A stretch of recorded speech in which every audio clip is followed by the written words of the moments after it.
Hello प्यारे बच्चों, आज की इस वीडियो में हम कक्षा 9वीं का चैप्टर 2 है जिसका नाम है बहुपद। उसी का प्रश्नावली 2.2 के प्रश्नों को हल करेंगे। इस प्रश्नावली में हेडिंग है कि बहुपद का शून्य क्या होता है। मतलब पूरे प्रश्नावली में बहुपद का शून्य ही ज्ञात करना है। तो इस प्रश्नावली को हल करने से पहले ये समझ लेते हैं कि बहुपद का शून्य क्या होता है। देखिए, मानिए हम कोई भी एक बहुपद दे दिए, जैसे x square plus 2x, x square plus 2x।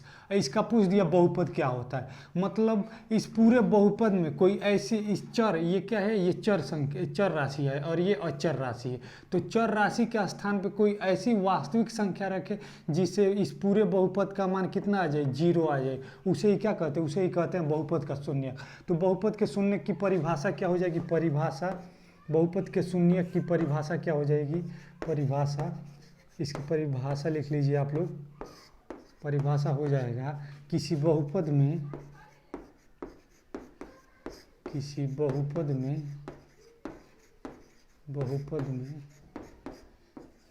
चर राशि के स्थान पर कोई वास्तविक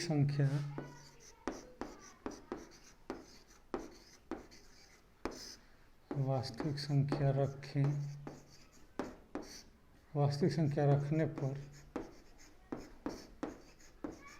यदि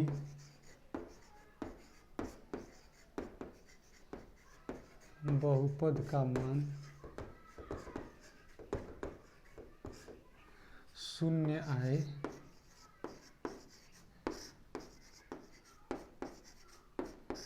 तो वह वास्तविक संख्या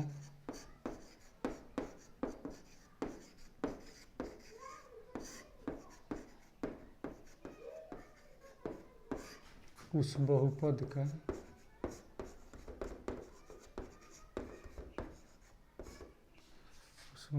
का क्या कहलाता है, बहुपद का शून्यक कहलाता है। शून्यक होता है, कहलाता क्या होता है, मतलब क्या समझे। किसी भी बहुपद में चर राशि के स्थान पर, राशि के स्थान पर कोई वास्तविक संख्या रखे, काल्पनिक नहीं, वास्तविक संख्या रखने पे यदि इसका मान पूरा 0 आ रहा है तो उसी को क्या कहेंगे, उसी को कहेंगे बहुपद का शून्य। यहाँ पे क्या रखे कि इसका पूरे का मान 0 आए, यहाँ पे क्या रखे हम, तो यहाँ पे कोई ऐसी संख्या रखे कि 0 आ जाए। मतलब किसी बहुपद में चर राशि के स्थान पर कोई ऐसी वास्तविक संख्या रखे जिससे पूरे बहुपद का मान 0 आ जाए, उसे ही उस वास्तविक संख्या को ही इस बहुपद का क्या कहते हैं, शून्य कहते हैं। ठीक है, तो आप ये जान गए कि शून्य क्या होता है, बहुपद का शून्य क्या होता है। ये परिभाषा आप नोट कर लीजिए और चलिए प्रश्नावली 2.2 के प्रश्नों को हल करते हैं। ठीक है, उससे पहले एक एग्जाम्पल देकर मैं समझाता हूँ। जैसे मानिए है 2x और प्लस टू क्या रखे कि इसका मान 0 आ जाए। तो यदि 2 है, 2 के स्थान पर -1 रख दें, 2 गुणे -1 और धन 2 तो बराबर 0 लाना है। तो ये क्या हो जाएगा, -2 और धन 2 बराबर 0। तो ये -2 और माइनस ये पूरा कट के क्या हो जाएगा, 0 बराबर 0। यानी क्या कहेंगे, इस बहुपद का यदि पूछ दिया शून्य क्या होगा, तो इस बहुपद का शून्य -1 होगा, क्योंकि इस बहुपद में चर राशि के स्थान पे -1 रखे हैं तो इस पूरे बहुपद का मान 0 आ गया है। ठीक है, तो चलिए प्रश्नावली 2.2 के प्रश्न एक क्या कह रहा है उसको सॉल्व करते हैं। ठीक है, तो पहला क्वेश्चन कह रहा है कि 5x पहला क्वेश्चन, और 5x - 4x स्क्वायर और +3, और क्या कह रहा है, निम्नलिखित पर बहुपद इतना के मान ज्ञात कीजिए यदि x बराबर 0। मतलब इस पूरे बहुपद में ये जो चर राशि है इसके स्थान पर 0 रखना है। 0 रखने पे क्या मान आ रहा है वही पूछ रहा है। तो लिखेंगे x बराबर 0 रखने पर, देखते हैं x बराबर 0 रखने पर क्या आता है। देखिए 5 गुणे x के स्थान पर क्या रखेंगे, 0, और -4 गुणे x के स्थान पे 0 का स्क्वायर और धन 3। ठीक, ये 5 का जब 0 में गुणा होगा तो 0 माइनस 4 गुणे 0 का स्क्वायर 0 और माइनस 4 का गुणा जब 0 में होगा तो 0 और धन 3। तो इसका मान क्या आ गया, इसका मान 3 आ गया। ये 0 0 का कोई मतलब नहीं है। दूसरा क्या कह रहा है, x जगह पे 1 रखने पे, x के जगह पे -1 रखने पे, और फिर क्या कर रहा है, x जगह पे 2 रखने पे, x जगह पे 2 रखने पे। तो x बराबर फिर लिखेंगे पुनः x बराबर -1 रखने पर। देखिए -1 रखने पे क्या आता है, -1 रखने पे क्या आएगा, 5 गुणे x के स्थान पे -1 और -4 गुणे x के स्थान पे -1 का स्क्वायर और धन 3। तो ये क्या हो जाएगा, ये 5 का जब यहाँ प्लस है और यहाँ माइनस, प्लस माइनस माइनस, 5 का 1 में गुणा होगा 5 और यहाँ माइनस, ये -1 का स्क्वायर किसी भी धनात्मक संख्या हो या ऋणात्मक संख्या हो, कोई भी संख्या जब उसका स्क्वायर होता है, वर्ग होता है, तो धन में हो जाता है। तो 1 का स्क्वायर 1 होगा और 1 गुणे 4 तो ये -4 और धन 3। तो ये 5 4 -9 और धन 3। तो इसका मान क्या आ गया, -6 आ गया। इसका मान -6 आ गया। फिर क्या कहा, 1 से जगह पे 2 रखने पे, तो यहाँ पे लिख देंगे, उसको इधर लिखेंगे पुनः x बराबर 2 रखने पर। 2 रखने पे क्या आता है देखते हैं, 2 रखने पे क्या आएगा, 5 गुणे x जगह पे 2 और -4 और ये 2 का स्क्वायर और धन 3। तो क्या आ जाएगा अपने पास, 5 दूनी 10 और माइनस ये 2 का स्क्वायर, 2 दूनी 4 और 4 का गुणा जब 4 में होगा तो 4 चौको 16, 4 चौको 16 और धन 3, 16 3 10 और ये 3, ये भी प्लस में, ये भी प्लस में, 13 और -16। तो क्या हो जाएगा, 13 ये 13 14 15 16, ये क्या हो जाएगा, -3 इसका आंसर हो जाएगा। ठीक है, तो ये पहला का आंसर हो गया।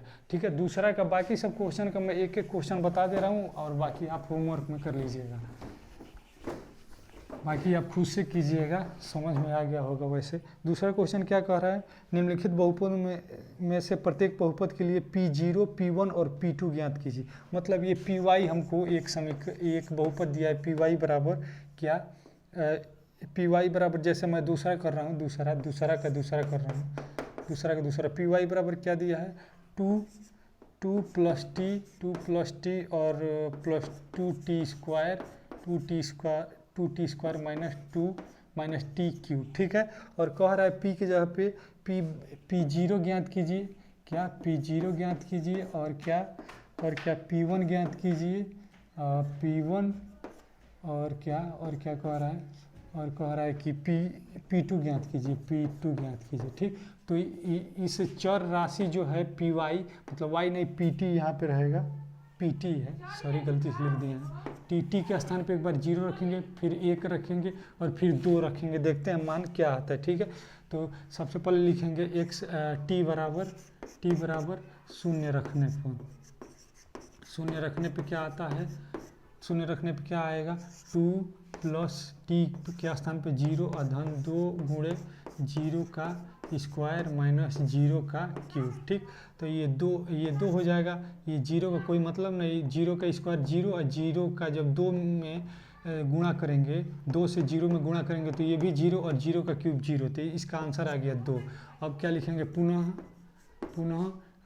टी बराबर क्या, टी बराबर 1 रखने पर, टी बराबर 1 रखते हैं, देखते हैं क्या आंसर आता है। टी बराबर 1 रखेंगे तो क्या आएगा, 2 और प्लस टी के स्थान पे 1 और प्लस 2 गुणे टी के स्थान पे 1 का स्क्वायर और माइनस 1 का क्यूब। तो ये क्या हो जाएगा, 2 और धन 1 और धन ये 1 का स्क्वायर 1 और 2 का जब गुणा 1 में होगा तो 2 और 1 का क्यूब 1 का क्यूब माइनस 1 का क्यूब माइनस ही होता है। तो ये क्या हो जाएगा, 2 1 3 3 2 5 और 5 में से 1 जाए तो क्या बचेगा, 4 बचेगा।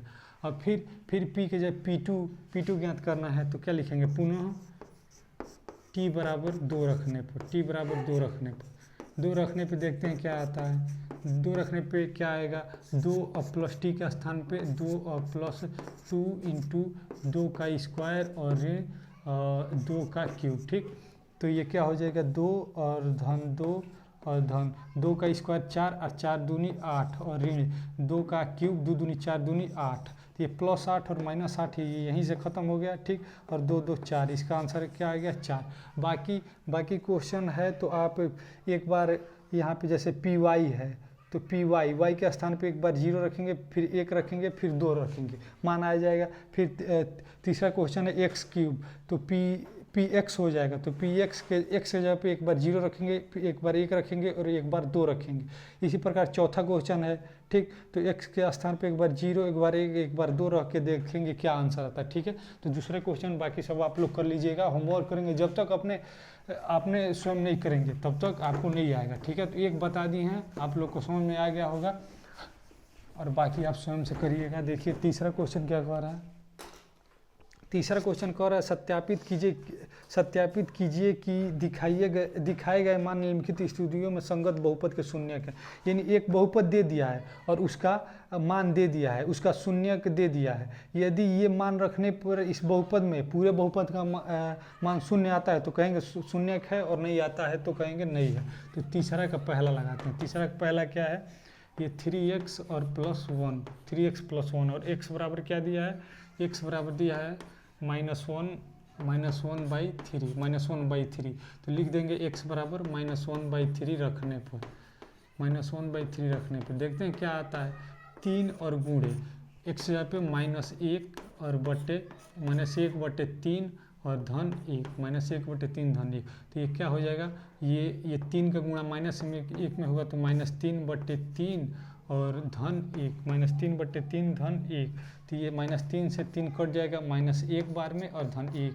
ये माइनस कट के क्या हो गया 0।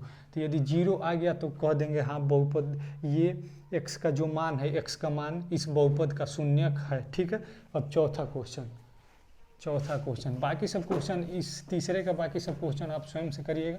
अब तीसरा लगा के देखते हैं। तीसरा तो ये हो गया। हाँ, चौथा कह रहा है निम्नलिखित स्थितियों में प्रत्येक स्थिति में बहुपद का शून्य ज्ञात कीजिए।